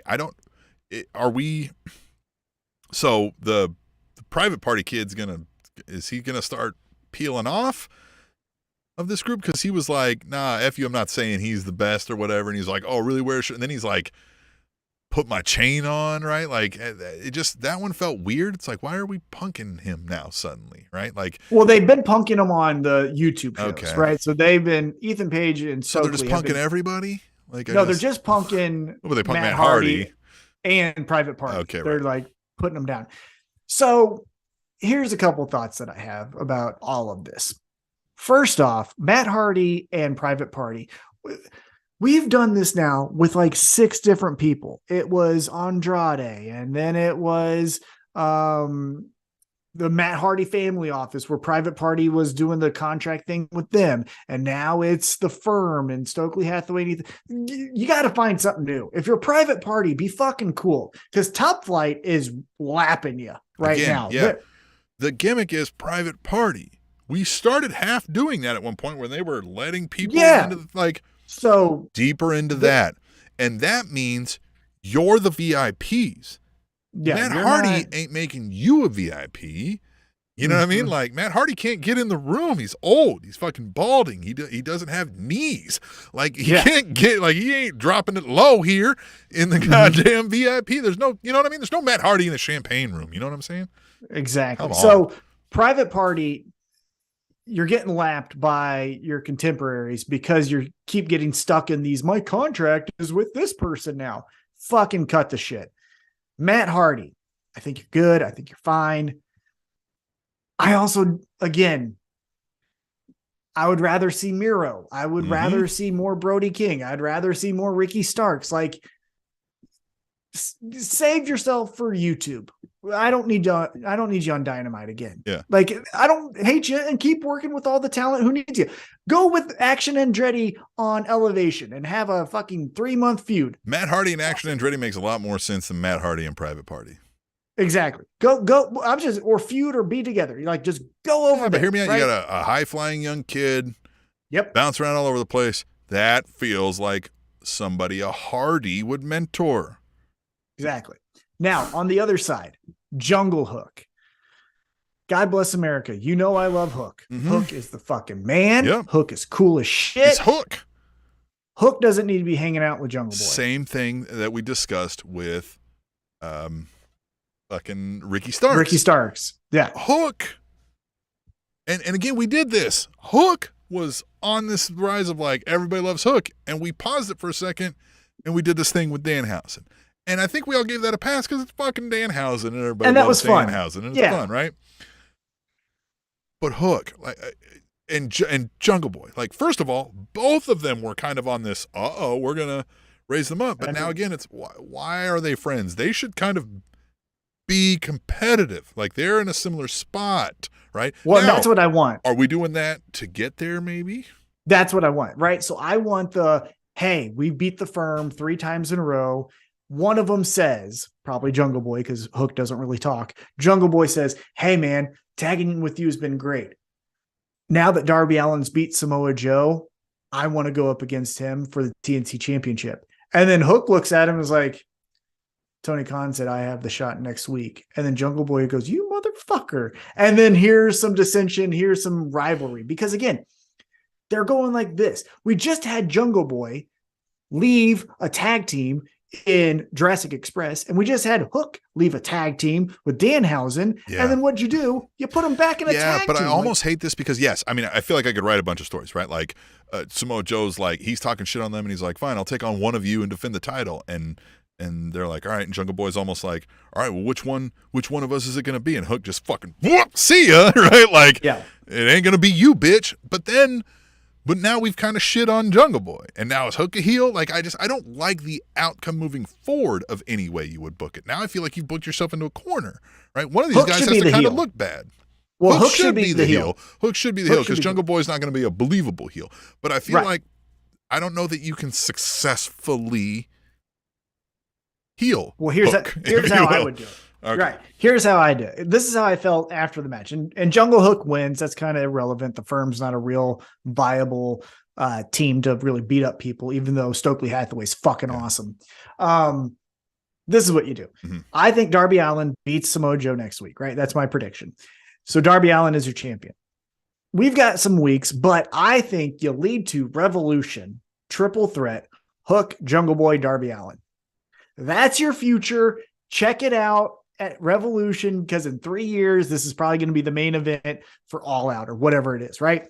That's where I would go. And then Hook can take the pin. Jungle Boy is still great, but like didn't lose. And then Darby Allin's still your champion or whatever you want. Hook could be the fucking champion, or, you know what? You could do it any way to where you get the end result of heel, pillar and pillar going forward, right? So that's what I would do. I just don't, are the fans going to buy into booing Hook? I don't know that you're going to. You have I to don't do know. something. You have But to do sometimes, something. Now, taking out a Jungle Boy yeah, could be a thing. Or just but I feel like, again, have him a tweener. I think the fans love Jungle Boy, but I think the fans also love Hook. And if we had to make a choice, I think we'd be like, yeah, Hook's a little cooler, right? Well, this is where we get the let's go Hook, let's go Jungle Boy. You're going to get the girls and the young kids going, Jungle Boy's fucking cool. Look at him. Look at him. Yeah. And then you're going to get us going like, it's fucking Hook. Fucking Hook. That's It's the Hook. kid with the nuts. That kid is Yeah, the coolest. Right? Yeah, that one. Yeah. That's my guy, right? Right. So, and that's going to be fun. So that's why. And then you throw in Darby Allin, who's like, I don't give a shit about any of you guys. I just want pain, whether it's yours or mine. And it's like, what the fuck? Yeah, right when they're in the middle of their arguing, he just comes in and skateboards one of them in the mouth. Or does a suicide dive. Right, Does a suicide dive into two of them. Yeah. He needs to do. Remember when RVD would get up and do the like trash can lid all the way across double drop kick? Do that with a skateboard. The Van Damme the Van Damme hitter with a skateboard. I love Whack, it. Yeah, right to love the that. face. Somebody's gonna All I lose know- a nose. Yeah. All I know is that's the last week we should see firm Jungle Hook. A boy and his hook. All around though. I don't want to see Matt Hardy firm shit. I don't want to see Jungle Hook anymore. Let's Again, I miss Miro. turn the page, right? Yeah. Speaking of turning the page, and I hate to say it, next up we go backstage to the Acclaimed and Guns Family Therapy. And I thought, Tim, that this was not as funny as it could be or as serious as it could be. And since it was neither, it was nothing. Yeah, I felt like they got close. The concept of them going like, oh, you were never around, but now suddenly those fucking guys, right? Like, fuck off. Like, then it was kind of like, point, right? Like, you are an asshole, right? And then even to the Acclaim, be like, well, listen, I don't know anything about that. I saw you being a dick to him. And so we said, fuck off. And then you said, fuck off back. So now here we are, right? Like, that has a kernel of truth as well. But yeah, then they also tried to tinge in some humor Comedy that didn't hit.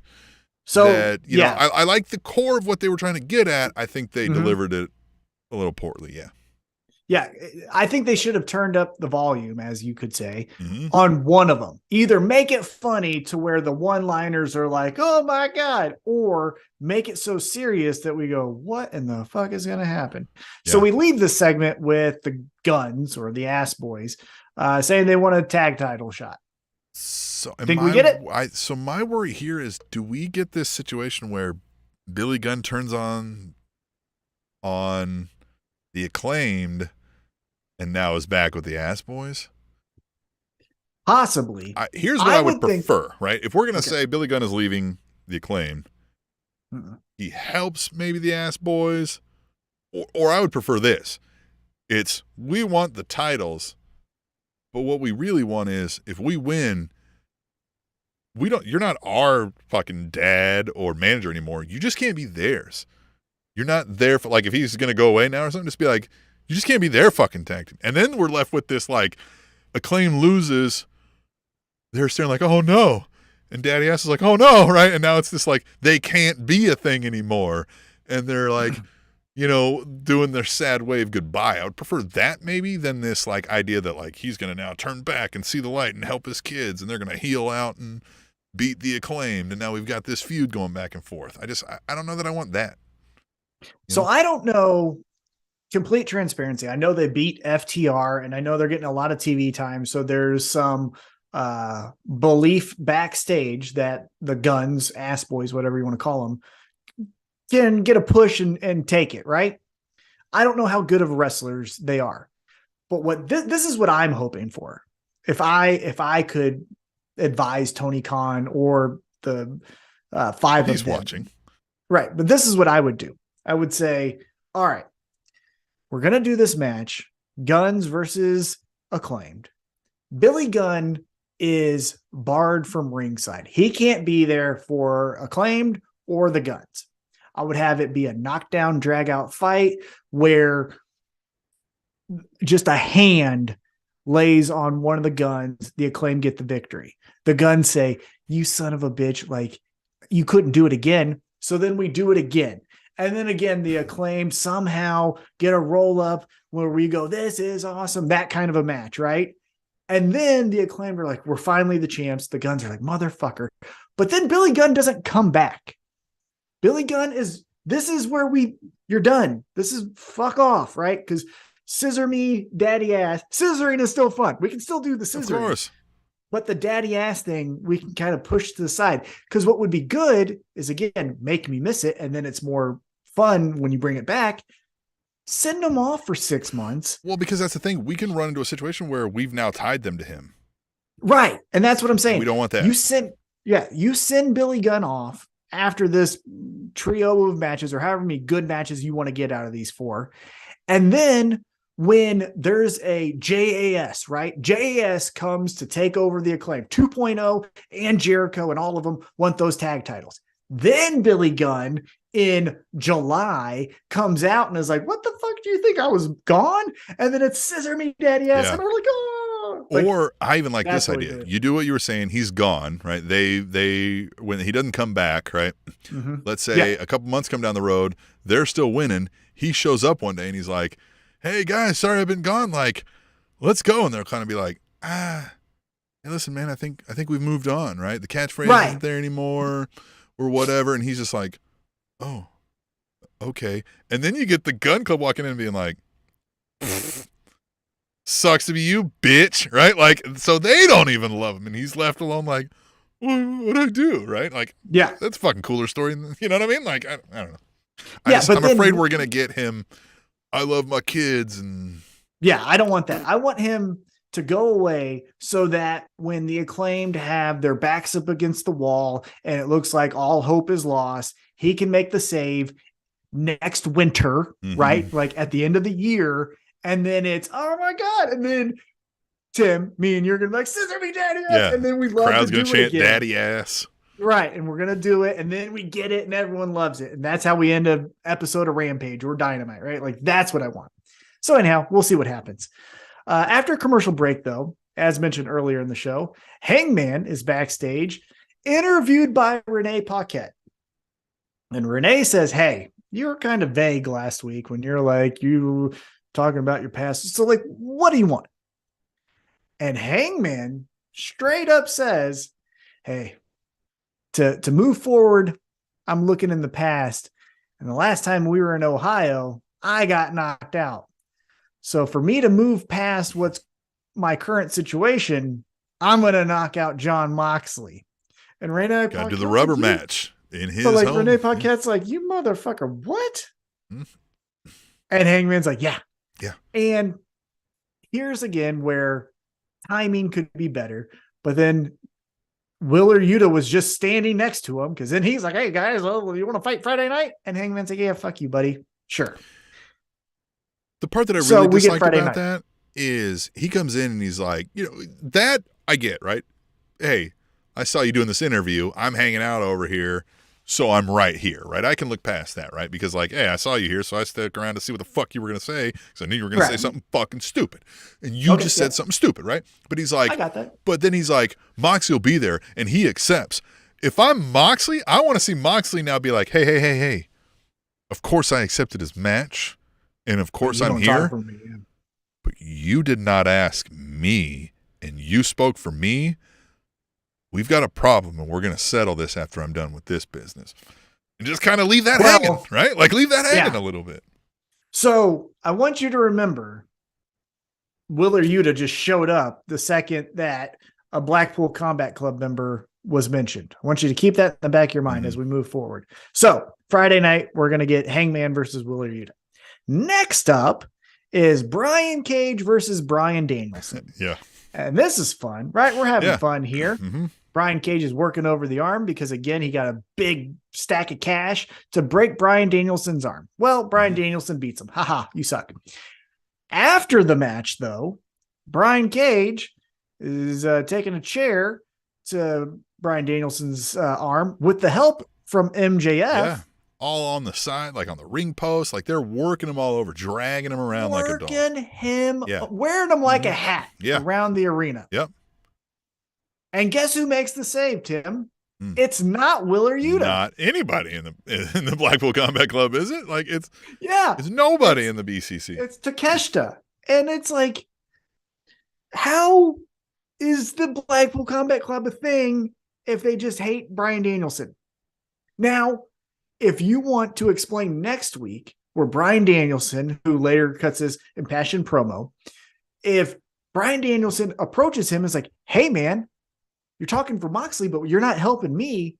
And then we revisit something a few months ago where you just like, well, I don't like you. Yeah. Like I'm Moxley's guy. You're just and correct me if I'm wrong. I've heard you talk all the time about how like you don't fucking need anybody, right? Like you fucking, but you were bestowing your wisdom upon me, not me helping you. Yeah. Right? So they need to address it next week because this has been multiple times now where again, Bryan Danielson is supposed to be the babyface in peril and someone needs to help him. I get it. But if you're in the Blackpool Combat Club, hey, I wouldn't hate it at all if we get Moxley Danielson disliking each other over it too. Like, because he could even be there, be like as Moxley's telling Yuta, don't fucking talk for me. Keep your goddamn name out your mouth. You don't fucking say when I'll accept something or not. Bryan Danielson's like, oh, good. I'm glad I got both of you in here. Like, you were quick to fucking talk to fucking him, but not for me. And then Moxley will be like, yeah. And then it'd be like, what do you mean? Yeah, you weren't fucking there either, right? Like get the fuck out of here. You were at home resting your little head, right? Like, same fucking thing he said to Hangman. He'll be like, bitch, what? Right? Let's have the Mega Powers explode with the Blackpool Combat Club. Because, again, the Blackpool part is gone. Yeah. You know what I mean? Like, let's just, look, it was a good idea that they never were able to deliver on. So I think it's time to just... Yeah, I think this is where if you want to make Bryan Danielson's character even more crazy as he goes into Revolution, because we'll just talk about it quickly now. Backstage, Dr. Sampson's like, hey, Danielson, you can't wrestle. Poor Dr. Sampson really tried out his acting chops. And Danielson goes, you're not going to tell me shit. I'm going to go kick MJF's ass. You can go fuck yourself, right? But this is where next week or 2 weeks from now, whatever it is, Moxley and Claudio are like, hey man, we're all about like fighting through the pain, but you can't use that arm at all. So like, maybe you should reconsider. And then that's when Danielson goes like, you guys were never even here for me. So I'm out of this, and just legitimately quits the Blackpool Combat Club. Something like that. That would be even more believable. Because if you want to keep Claudio and Yuta and Moxley, sure. But Danielson's not fitting in at all with any of this. Yeah, and but even with Moxley, it's one of those where it's like, he's out, he's your top guy, so to speak, right? Like, if it's not an actual faction that you're rolling around with, it feels weird to kind of have this group that you're half in, half out. So yeah, I just kind of want it all out, but hey, whatever. I mean, is what it is. We'll see. This Bryan Danielson promo though was fire. Was incredible, right? Like now, he's like literally like about to fucking headbutt the camera, pissed off, and I loved it. So let's back up though. I do want to get your feedback on this Takeshita. He comes out for the save and chases off MJF and Brian Cage.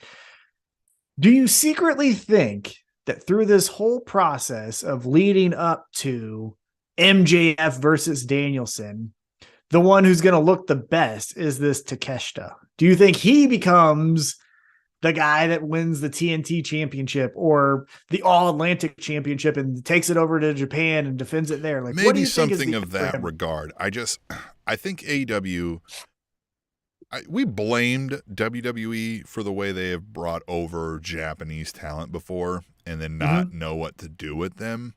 And I think now retroactively, I don't want to necessarily blame WWE because I feel like AEW is suffering the same thing. They watch NJPW and go, oh my God, this guy's great. He's the best over there. Crowd loves him. But the crowd also speaks that language. They understand the storyline that's going on. And so, yes, some core wrestling fans that really love that style of wrestling will love him. But he's not going to be an MJF. He's not going to be a Moxley over here. He's not going to be a whatever, because for better or worse, American fans just don't know how to absorb that well, right? Like they don't know how to get into it. generally speaking, and there will always be, for my whole existence in pro wrestling and mixed martial arts, there will always be the loudest minority that will tell you that anything in Japan is always cooler than America. We've discussed this. There's always somebody who thinks that just because something is the hot shit in Japan, that it is the coolest thing. And we've tried to discuss it. There's nothing cool in Japan. But anyway, I don't want to say that. There is cool. Of course, there's cool things. Now, I think the way you make him work is obviously he can speak some English in segments. He's very good with the rant of his native tongue, right?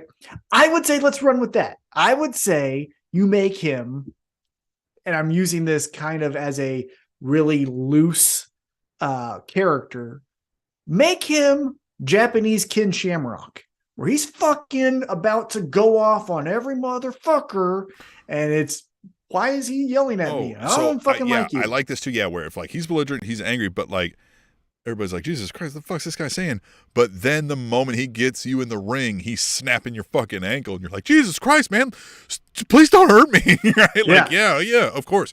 Yeah, you could get behind that. Yeah, there's been ways where, and I don't even want to put it all on sort of a language barrier, which again, I fault more so the American fans than, the Japanese star in that regard. But it's just that, because we've had guys who can't talk get over in ways, right? Like, I mean, you could utilize a manager, you could utilize just nonverbal aggression, as you've mentioned, but I just don't get this. It's another one where it's like, I like AEW for doing this, like, hey, we're going to roll this guy out and see if the crowd takes. And I just don't think the majority of the crowd's going to take at this point. Well, he's having great matches, right? His match with Eddie Kingston, his match with Moxley, his match with Danielson. So he's doing that's why I want to say, like, do the wrestling machine, Kurt Angle, Ken Shamrock type of gimmick with him. Yeah. I will say this also. This also, to me, just tells you how fucking great Nakamura is. Because of all the guys that we've done, this is the next one, the one that just, I legitimately think is a failure of WWE is Nakamura. Nakamura with it. So again, he has walk in the room, all eyes on me charisma. This guy, Takeshita, for as good as he is, and yes, he may be an athletic specimen, he may be a star over there, here doesn't have that walk in the room where everybody's like, look at this guy, right? And even Shinsuke he's not doing that with he's not coming out looking like he's jacked. It's just that they're like, look at this fucking smooth he's a fucking right? Like, hey, look at that rock star, right? Like, that's the feeling you get from him. And that's not to say Takeshita could never. I mean, we could probably go back and find early Nakamura where he's not that way. But I'm just saying the presentation of the international star, to me, has only been cool when Nakamura did it. Yep. Because he is the fucking coolest guy in the room. Yeah. Now, saying all that, one thing that I have realized that's not on the show that I miss. How's Keith Lee doing? How's his belly? Yeah. Huh? Yeah. Where's Swerve? Yeah. Mogul Entertainment. Fucking. But we had to have Chris Jericho's fucking tag match that no one gave a shit about. Yeah, we had to put Action and Ready out here. We had Matt Hardy on my TV screen. Yeah, you couldn't have had Swerve bump into Action and Ready and just have that if you want to put Action and Ready. Right. Like, it could be another victim for the Mogul Entertainment. Well, and there you go. You could have had Chris Jericho cost him the match to still keep that thing going, but now we have Swerve, right? But like, I don't know. That's a side point. Anyhow, let's get back on track here. Next up, because Tim, it's right before the main event, so you know what that means. Yeah, I know what it is. It's time for the women. And this was fun. Fucking Tony Khan. All right. Tony Khan, you have to hear that eventually, because like, what the fuck, man? Seriously, you just have this Excel spreadsheet where you just plug and play every week. The match before the main event is a women's match. Oh my God. Especially if it's the only women's match on the show. Especially. So Ruby Soho takes on Toni Storm. Toni Storm has now fully gone heel. Yeah, I like this little video vignette they showed. I like her entire. This is more personality than we saw in NXT Toni Storm, in WWE Toni Storm. Loving this. I did like her as babyface. I did like the glasses and the like I'm standing up to Britt Baker and my old friend who's a bitch. Sure. I like that. I will say though, maybe the moment of the night, even considering Darby Allin's match, that fucking booty bomb thing that she does to Ruby Soho's head.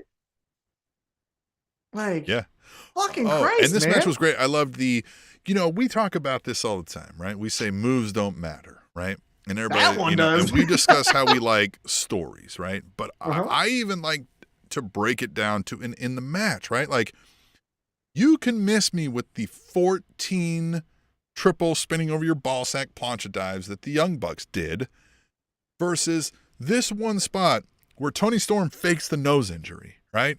And gets Ruby Soho in a spot to be like, fuck you, bitch. Now your nose is broken, right? And then she's like, fuck off, right? Like, that is so much more of a story in a match with next to nothing, right? No risk of somebody breaking their neck here. Mm-hmm. And now I'm more interested in what happens following this match versus the Young Bucks flipping all over the place. And I'm like, I don't give a fuck, right? Like, I just... Well, no, I'm talking about that. Oh, no, I know what you're talking about was that move is severe. But I'm just saying, like... Yeah, I know what you're saying. This is an example of what we're providing here. Like, the moves don't matter here. How you're telling this story. Week over week, that story has progressed in minute amounts, and we're getting to a different spot and a full character turns. And they're even doing it in a vignette and a little bit in a match. And then the next week on a vignette, probably, right? Like, we're getting little bits and pieces as we go. Like, it's a fucking weekly episodic programming.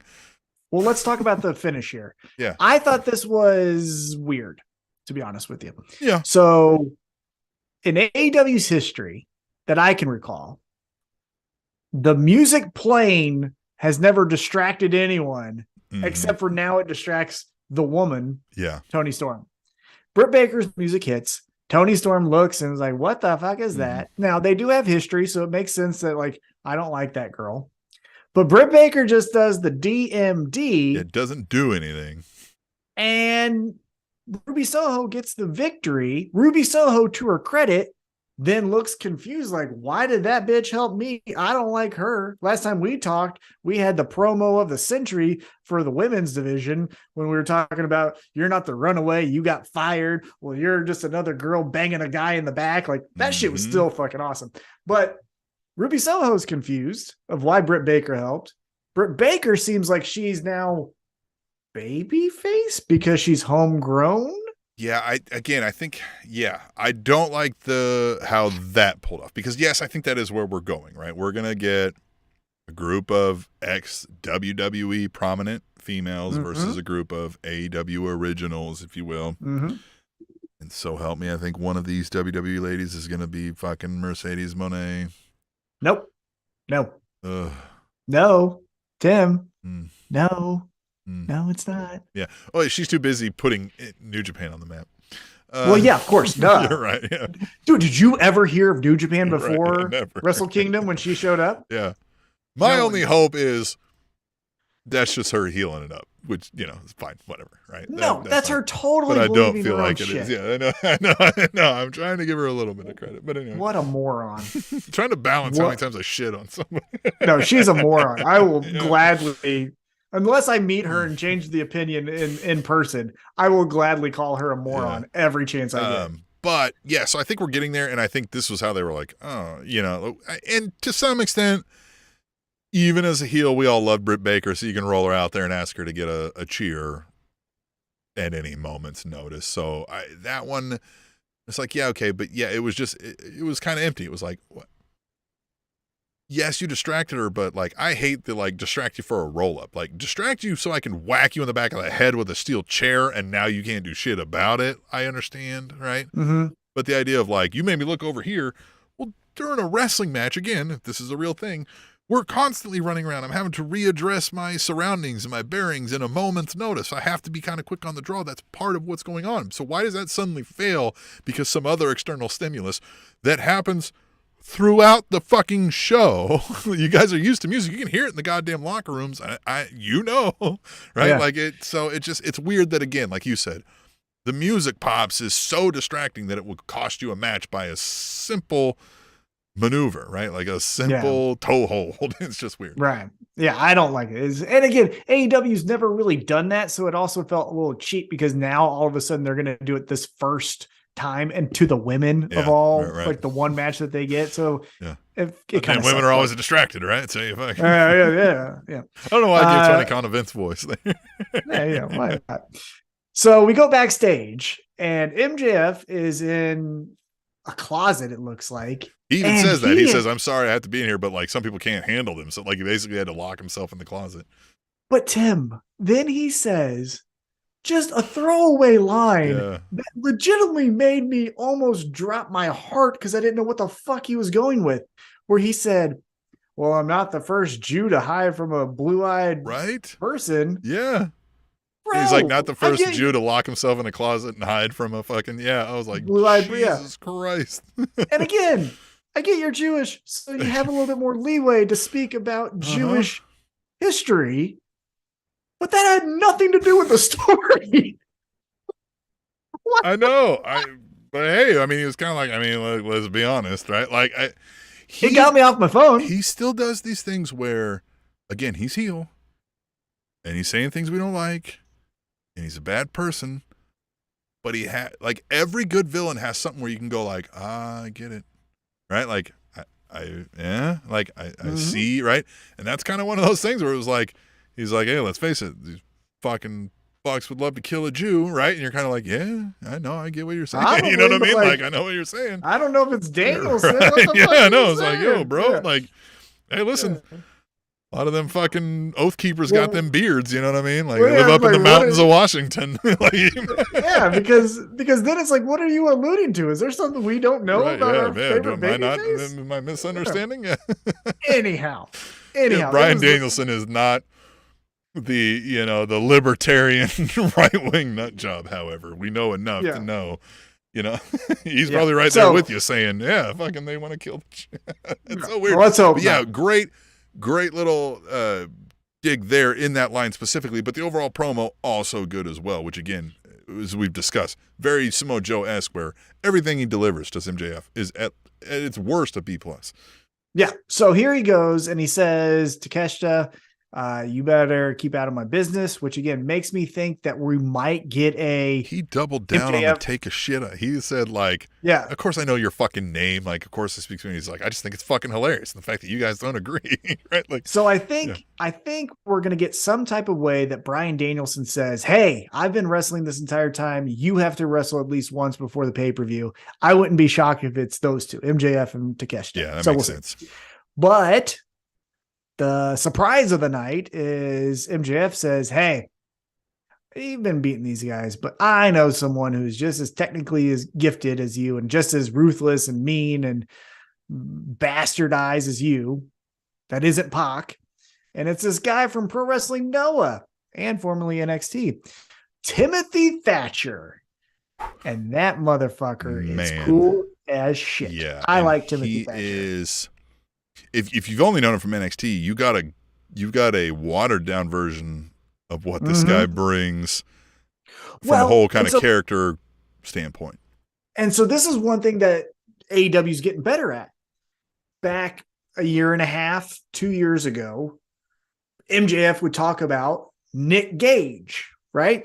And you just happen to hopefully know who Nick Gage is. But this time, in the moment, he says, roll the clip. And we see Timothy Thatcher taking motherfuckers out. That's where we've talked about in the past, where it's like, cool, Will Ospreay shows up. I don't know who the fuck Will Ospreay is. Like, you got to tell me who this person is. And now, again, they didn't lay it out for you as like, Timothy Thatcher is this, and this. But no, but you saw some glimpse of some very violent behavior, and some wild eyes, and you went, oh shit. Yeah. Right. And so now you go like, I don't know who that is, but man, that guy looks like he could beat up Bryan Danielson. And so now next week, Timothy Thatcher versus Bryan Danielson. Dude, think about this show. It's Dayton, Ohio, as people like to say, a random episode, even though stories progress. But we got next week, Bryan Danielson versus Timothy Thatcher.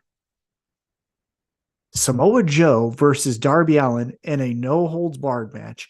And then the third match, with Hangman Adam Page and Jon Moxley. Yeah. They better have 4 EMTs on hand. And you mentioned this being in Dayton, Ohio, and you mentioned throwaway, but and you didn't mean this as a slight on Dayton, Ohio. That crowd is going to be fucking hype. These Ohio boys love them some wrestling. They're going to be sauced by the time this show is starting. So on top of all of this amazing stuff we're getting on the product, the crowd is going to make it even better. They're going to be so hyped for this. This show is going to be a banger, man. I'm going to love it. To clarify, what I mean by that is it's not winter is coming. Chicago, it's not right. Well, it's not a named one either. Right. It's not a winter is coming or a spring break or it's just AEW Dynamite. It's just AEW Dynamite, and you're getting these 3 fucking matches. Yeah, and it's gonna be crazy. And this Timothy Thatcher, Bryan Danielson thing. It's gonna be one we remember. That's gonna be some fun stuff. I've missed Timothy Thatcher, and I didn't realize it till I saw. All 3 matches are gonna be insane. Yeah. We might just be on here next week, just going like. I'm honestly surprised. I didn't realize when we had Timothy Thatcher in NXT that was his brought name from elsewhere and still using, because that was very atypical for the WWE universe in NXT. So that's interesting. So I'm excited for this. Very excited. Yeah, I really think next week's episode of Spanish Announce Table is just me and you staring at each other going like, geez, what the fuck did we see? He fucking killed him. He fucking killed the guy. Yeah. 4 murders? Yeah. How the hell did that happen? Yeah. So much blood. We'll yeah, we'll see. So then we switch gears here, and it closes with what it should close with. As mentioned, it was Jay Briscoe's 39th birthday.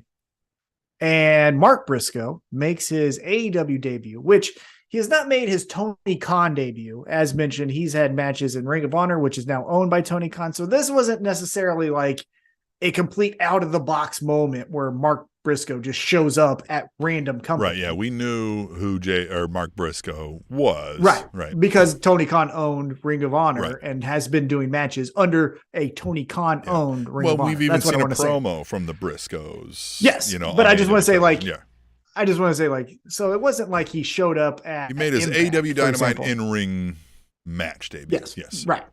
And again, we don't know the specifics of Warner Brothers Discovery and all that stuff, but we get this match.